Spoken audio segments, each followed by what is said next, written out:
When it comes to vocabulary, I mentioned that this is viewed as important in literature. It really is.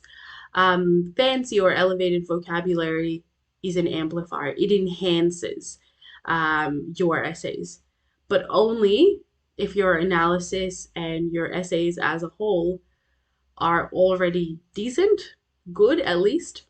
It elevates it to a higher standard. But if the analysis is mediocre or poor, or there's a poor flow of ideas, poor ordering of ideas in your essays, it will draw attention to problems and make it even make it even more unclear if there are ways in which your essay is already unclear. So at the same time as you're aiming to write as clearly as possible, start working on your vocabulary at the same time. You're expected to be a decent writer in literature and have a little bit of flourish. It's better to use a few big words every once in a while than to use heaps and get their um, denotations and connotations wrong. Um, but you're assessed on your general writing ability as well in this subject. So work on being clear first while collecting words for yourself, text specific vocabulary as well as general vocabulary that you can use in different essays multiple times. Be aware that the literature cohort is very, very strong. And if you're looking to get a higher study score, you're looking for that 40 plus, that's where it becomes really important to have a really strong vocab and have that flourish. You can get a 35 with having just really clear, well-structured essays that do what they need to do and have good analysis, good interpretation. But if you want a 40 plus, I would say to differentiate yourself from the rest of the cohort, having that strong vocab becomes key in order to differentiate yourself. Just look at assessors' reports and how strong the essays are and the vocab is on the examiner's reports of the high scoring students that have been used as examples. So it's something to aim for the rest of the year. And read widely to aid this. But if you're really struggling with that idea of sophisticated writing, that means if you have been trying to do it for a while and you've been collecting words for a while and it's not working out, you'd aim for clarity, especially on your exam. Push yourself to an extent, always keep trying to improve, work on the bare minimum, how to order your ideas, how to structure your piece, how to make your sentences flow. Only then try to elevate the language that you're using. So with vocabulary banks, you aren't expected to know that many words, and the lit students that have done well in the subject are not crazy geniuses that know like every single word in English, all of these 170,000 words. They're students that handpicked words that they could use for essays for that text over and over, took them to the exam, and made use of them. So don't think that you need to cram so much into your head. You just need to be selective with what you learn. And the best way to learn complex vocabulary that's relevant is to keep a vocabulary bank or a separate document. You can keep one for each text. You can even make flashcards, though I think it's a bit going overboard to create flashcards just for a word, a phrase. It would make more sense to keep a vocabulary bank rather than flashcards. Make sure you're incorporating words into your essays correctly. Another thing is a lot of students seem to know a lot of words in lit and then use them inappropriately in the incorrect context. So that's one thing to look out for. All right. And looking at isolated analysis, how do we analyze? You need to, as a literature student, and this goes especially because of your close analysis task with the passages on the exam, you need to be able to analyze unseen material. passages that you have never seen before. It's not exactly that you'll have to in the exam, because if you've done, if you are highly familiar with your text for close analysis and you've done heaps of passage analyses, that's not really a thing. But this is a skill that you should have. An A+ student should be able to walk into the exam and write about any text that they've read. The point is profound. This whole subject is about analytical ideas, explaining how language creates meaning, even if you've never seen it before. Um, so practice this skill. Try it with your own text.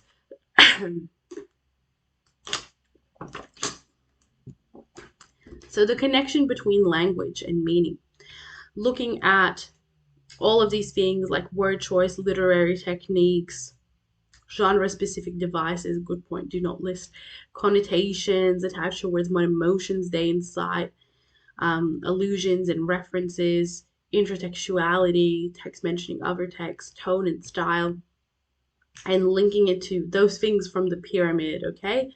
Themes, author's intent, audience interpretation, and potential alternate views, literal inferences, and implied ideas, and as well as zooming into the language and analyzing the meaning of the language itself. Um, Make sure you're just aware as well of everything and anything that you can analyze, so that you try to have a good coverage. If you write an essay that just analyzes themes and authorial intent, fails to zoom in to language at all, use any literary techniques as part of its evidence, that's not the best. So try to have good coverage in this subject. So how can you practice isolated analysis? Try to pick out a line in your text that appears to be important and interrogate the language that you've in the line that you've picked out. Analyze its features, the word choice, any techniques, draw any potential connotations, meanings, or ideas that the language itself incites. Once you've analyzed as much as you could out of this sentence or line and came up with everything you could possibly come up with in a zoomed in sort of sense, which is what you're doing by interrogating the language, you then want to start asking questions and looking for anything strange, anything interesting. Ask yourself questions. How did the word, what did the words or the phrases mean, and why do they mean that? What is it trying to do? What do they mean in the broader context of the text? What is the author potentially aiming to do through this language? So connect it to views and values if you can, and authorial intent. But the really most important question you want to ask yourself of the language is, how is it creating meaning? So what I mean by that is students that write evidence analysis without creating the link between how that evidence, how that language creates the meaning, don't do well in literature, because the link, how, is missing.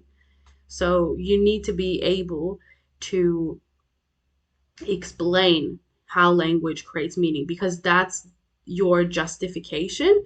That's the way that you're backing your analysis and saying that it is credible, is by explaining exactly how this thing means this. Okay. And that can be, you using meta language, you explaining the intricacies of a metaphor by really zooming into the meaning, for instance. And don't be afraid to extrapolate. This relates to fleshing out your train of thought to create really interesting analysis, expanding on your analysis and going into more detail when you think you've come across something really valuable and interesting and you feel like it will enhance your essay. Should be done every once in a while in every single essay. So let's have a look at an example.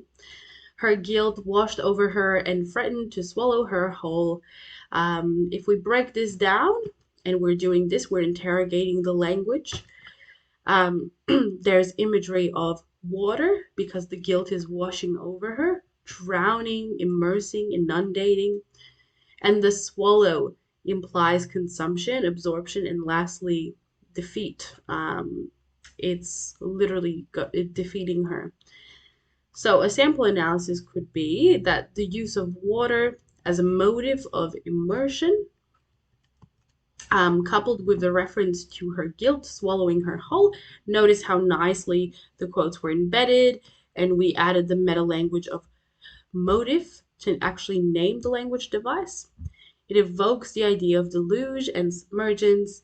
It is as though the protagonist no longer sees water as a cleansing force, but instead as something dangerous that could consume her senses and deprive her of her life force. So that's a simple analysis, but we see that after that it's extending. We see some language with some flourish, deluge, submergence, and a zoomed in analysis of that water significance. The fact that the protagonist um, is changed her association of water with purity into an association that's suffocating her. Okay. And then that extrapolation, extended analysis, here it is her guilt that takes the role of the active agent in the sentence rather than the character herself. So we see based on the sentence structure, it's not her that is the agent of this active voice sentence, but it is her guilt. And that has been done, we're saying, intentionally by the author. Her guilt takes the role of the active agent in the sentence, analyzing the syntax rather than the character. Thus, the author implies, by saying author, we're indicating, oh, we're going to connect it to the author's message now, to authorial intent.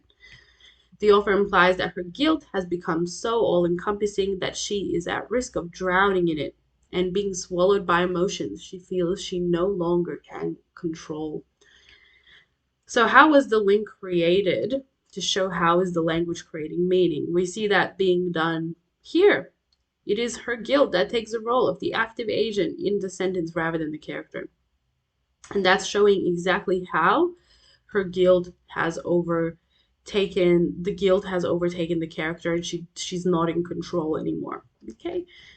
So that's a really good example that hopefully shows you how to create those links between your evidence and analysis.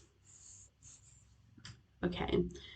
Now, another example of an isolated analysis where we break down a different quote.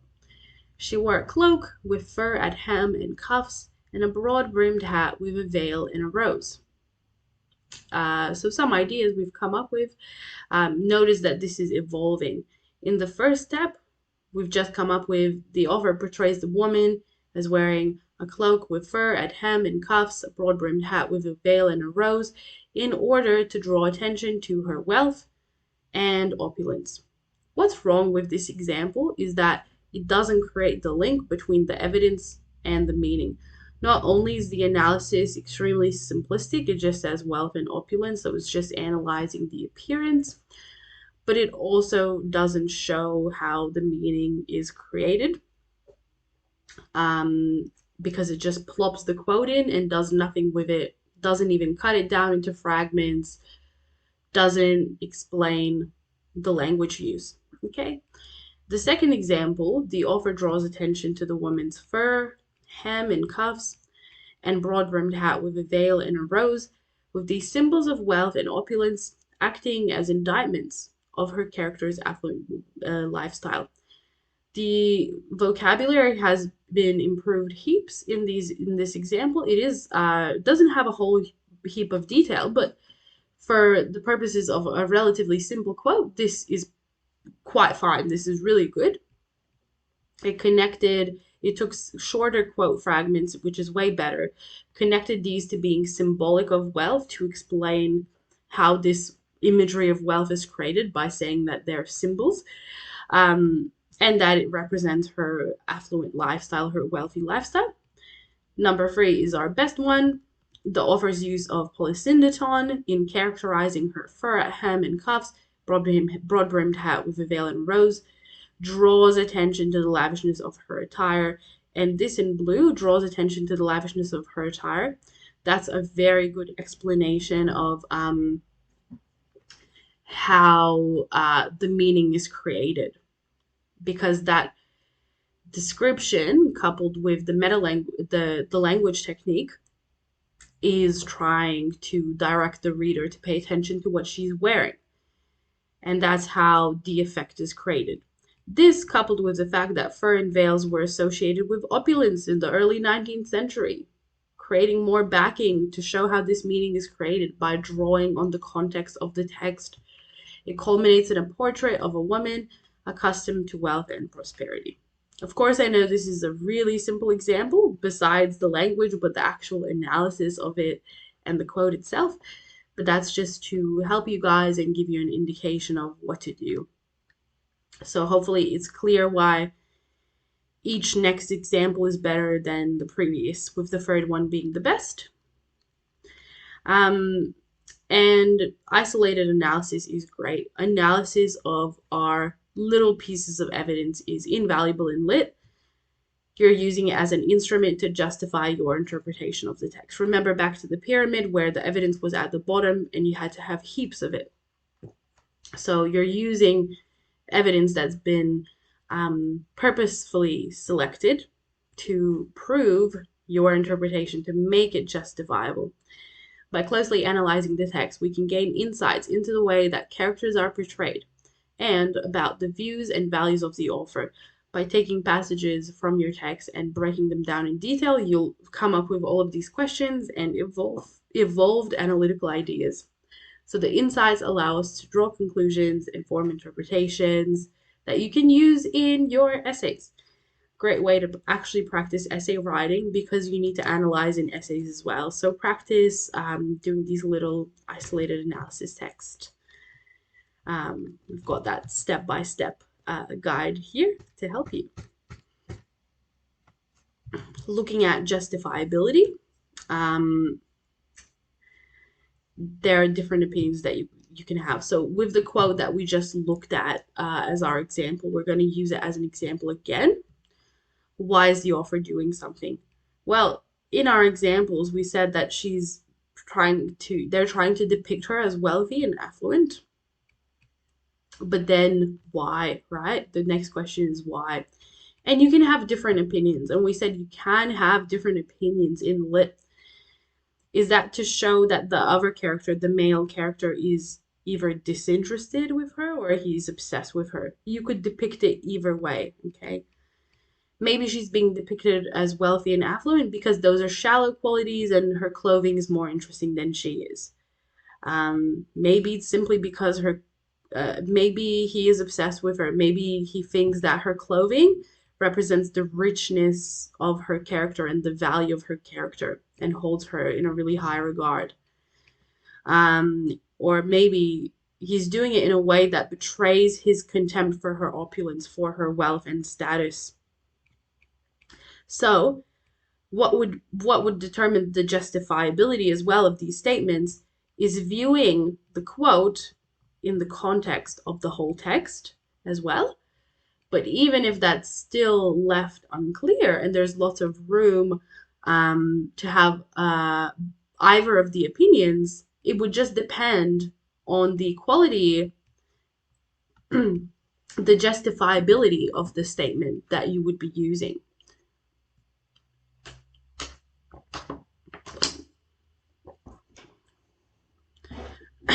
And all of these are valid, so lots of room for various opinions in lit. Let's have a look at an example. However, Marlowe's somber interjection as he states that the Thames has also been one of the darkest places of the earth recognizes that human nature is merely transitory, and rather than the British Empire being permanent and perfect, it represents merely a flicker in time, just as the Romans were. Despite this seemingly pragmatic and modern view of imperialism, Marlowe later asserts that England's unselfish belief in the idea of colonialism redeems its shortcomings. On a deeper level, he divulges his view that the Congo River, a contrast to the great spirit of the Thames, is a snake uncoiled which needs taming, as it remains in uncivilized darkness. Whilst Conrad initially rebukes the framing narrator's blind celebration of colonialism, he maintains belief in the selfless idealism of its motives. So, what do we need for an interpretation to be justifiable based on this beautifully written example? We need evidence or quotes. Notice that although the example is short, so many quotes have been embedded. It is a skill, but you need to aim not to state your quotes, but to make them flow within your sentences. And for that, you need to break them down into fragments and think how you're going to fit them in so they fit in smoothly and you're not trying to introduce evidence separately. We also don't want to see summary and background information around your quotes. Combine them when you can. Analyze 2 quotes at once. That's also something that you're very free to do. Okay. Now, what do we see in the light blue and the dark blue? We see the short explanation of the quotes recognizes that human nature is merely transitory, redeems its shortcoming, needs taming as it remains in uncivilized darkness. So we see the author's views and values being detailed in the light blue. And it is completely okay if you state the author's view before you analyze and prove it. You know what I mean? So that's exactly what this student has done with Marlowe. Stated the idea before it's actually been analyzed. It's just been presented. And that's completely fine. This example aims to be succinct, and it aims to be succinct in its statements of ideas that the author has, which is completely fine because they're scattered throughout, and they have been justified quite well through the evidence. And we see that final summary statement. Note that this is just a short excerpt of a paragraph as well. A final statement that describes the authorial intent and closes the paragraph in and makes it sound really finished. Whilst Conrad initially throws away the idea of colonialism, he does maintain idealism of its motives. So an authorial intent idea. Beautiful. So looking at quote integration, little idea that we want to cover. I've just brought it up about what I want you guys to do, but this is a few more tips. So making quotes fit your sentences, essential skill in literature. As an example, this smoothly flows within the sentence. Romeo's characterization of Juliet's eyes as the fairest stars in all the heaven underscores his hyperbolic, exaggerated infatuation. And quotes that don't fit can be modified using square brackets and ellipses. So, whenever you can't add words into a quote that weren't there, but you can grammatically change words to make them fit into the quote by using square brackets. So instead of what her beauty serves, the her that is being referred to is Rosaline. So we've used square brackets to specify her name to make the quote clear. Similarly, with the word serve, it doesn't fit into the sentence smoothly without an S. So we can only grammatically change it. We can't add new words.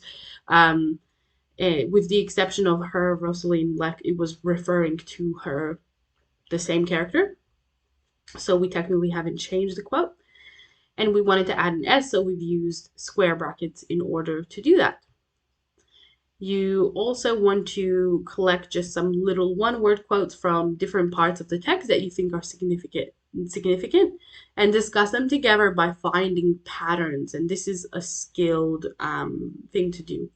Repeated references to night, darkness, and shadows accentuate the foreboding mood. As you can see, this is really easy to do as well. But look for motives, look for repeating imagery that you can analyze by collecting those one-word quotes. They can also just be stuck into essays for stylistic effect without being analyzed if you wish to do so.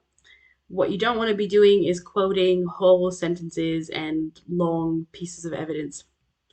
Try to keep most of your evidence at 5 to 6 words max. unless it is impossible and it really does change the meaning of the quote. Always try to modify quotes first before you decide that they cannot be shortened down. Always try to cut them down first and condense them, but never quote more than 10 words at a time as a always rule, no matter what. That is a lot of words. We don't want to see 2 lines of a quote in your essay, or 1.5 lines. You can't use square brackets to change the actual meaning of the quote and add things in that you want to add. So this example. And don't miss out on opportunities to analyze quotes by ending the sentence and moving on to another point. Never leave quotes unanalyzed. If you're introducing a quote into your essay, it must be used. Whether it's minimally analyzed because that one wasn't so significant, but you're basically saying that this quote further supports another idea that you've presented, that's fine. Okay, but it still needs to have a little bit of analysis, at least. So we can see here in this example, it just skips past this first quote and proceeds into the next one, giving way too much summary for this scene before it's going to analyze anything.